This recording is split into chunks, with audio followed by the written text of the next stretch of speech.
दोस्तों आज की कहानी है बड़े ठीठ हो आप तो ननद रानी। तो दोस्तों अगर आपने कहानी शुरू करने से पहले हमारे चैनल को सब्सक्राइब नहीं किया है तो सब्सक्राइब कर दे ताकि आपके पास पहुंचे हमारा वीडियो सबसे पहले। सीमा को आज रह रह कर अपने वो बीते दिन याद आ रहे थे जब उसकी ननद निया छोटी छोटी बातों पर उसका झगड़ा उसके पति अमित और सासू माँ से करवा देती थी।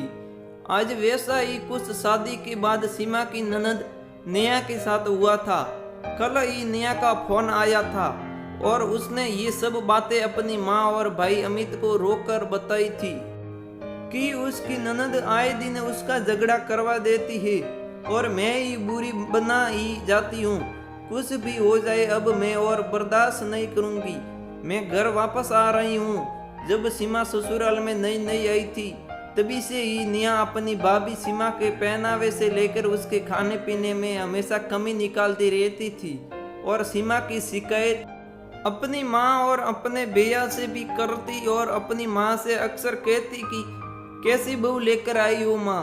भाभी को तो खाना भी स्वादिष्ट बनाना नहीं आता और सलीके के कपड़े भी नहीं पहनती, कुछ ज़्यादा ही मॉडर्न बनती है और जब शायद तब अपने मायके चली जाती है आप कुछ क्यों नहीं कहती।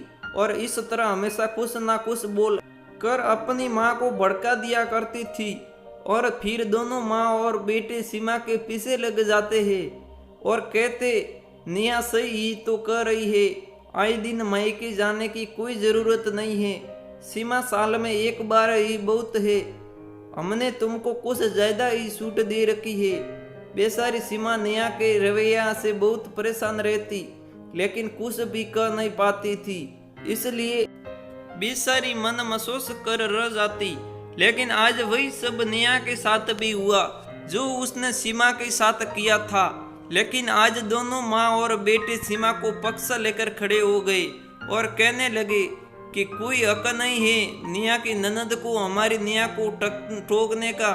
वो होती कौन है कुछ भी कहने वाली, उसका मन होगा वही करेगी हमारी निया। और फोन करके अमित ने अपनी बहन को अपने घर पर बुला लिया।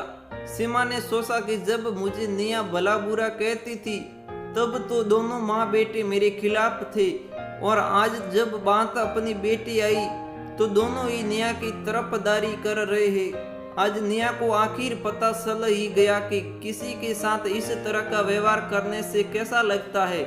लेकिन निया अब भी अपनी पुरानी हरकतों से बाज नहीं आ रही थी और उसने अपने भाई और माँ को फिर से भड़का दिया और कहने लगी, जब से मैं आई हूँ तब से देख रही हूँ सीमा भाभी का बर्ताव कुछ बदला सा है, मुझसे ढंग से बात नहीं कर रही है, लग रहा है बहुत खुश हो रही है कि मेरे साथ ये सब कुछ हुआ।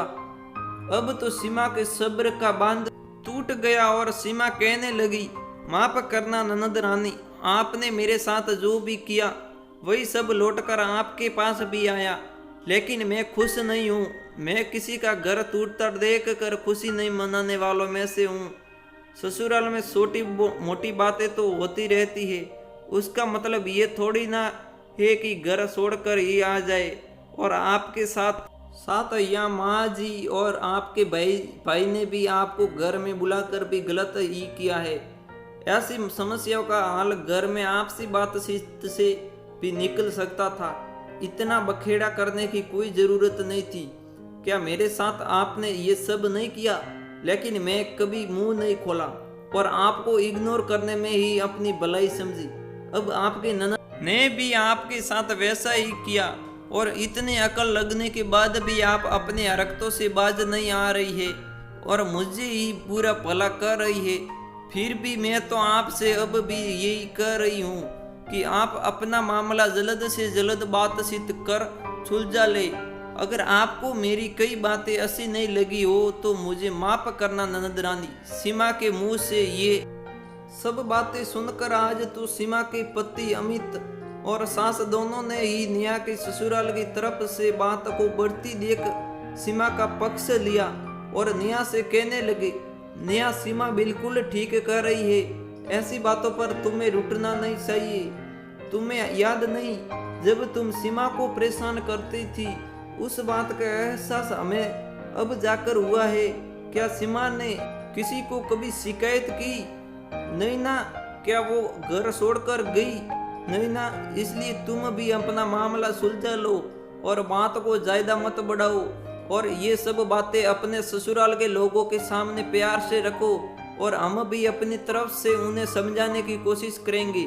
हमें तुमको ऐसे घर नहीं बुलाना चाहिए था, हमसे बहुत बड़ी गलती हो गई। आज सीमा ने हमारी आंखें खोल दी। सीमा की ननद निया अब भी सीमा को घूर घूर कर देख रही थी, जैसे इसमें सारी गलती सीमा की ही हो, जबकि मेरे ख्याल से सीमा ने नेक सलाह ही दी निया को भी और अपनी माँ सासू माँ और पति अमित को भी। कहानी का मोटिव यही है दोस्तों कि ससुराल वालों को अपनी बहू की तकलीफ नहीं दिखती, और जब बात अपनी बेटी पर आती है तो सब समझने लगते हैं, और तब कहीं जाकर अपनी गलती का उन्हें एहसास हो पाता है। काश लोग ये बात पहले से ही समझ लेंगे और यही तथा गलत परख समय रहते कर सकेंगे। बेटी के साथ साथ अपनी बहू की भी कदर करेंगे तो रिश्ता में भी मधुरता आएगी और आपकी सामान भी बना रहेगा। किसी ने सच ही कहा, जैसी करनी वैसी बन। तो दोस्तों आज की कहानी पूरी हो गई, और आपको ये कहानी कैसी लगी अपने विचार को कमेंट में हमें जरूर बताएं। और दोस्तों वीडियो को लाइक करें, शेयर करें और चैनल को सब्सक्राइब करना बिल्कुल ना भूलें, क्योंकि ऐसे वीडियो हम रोजाना अपलोड किया करते हैं।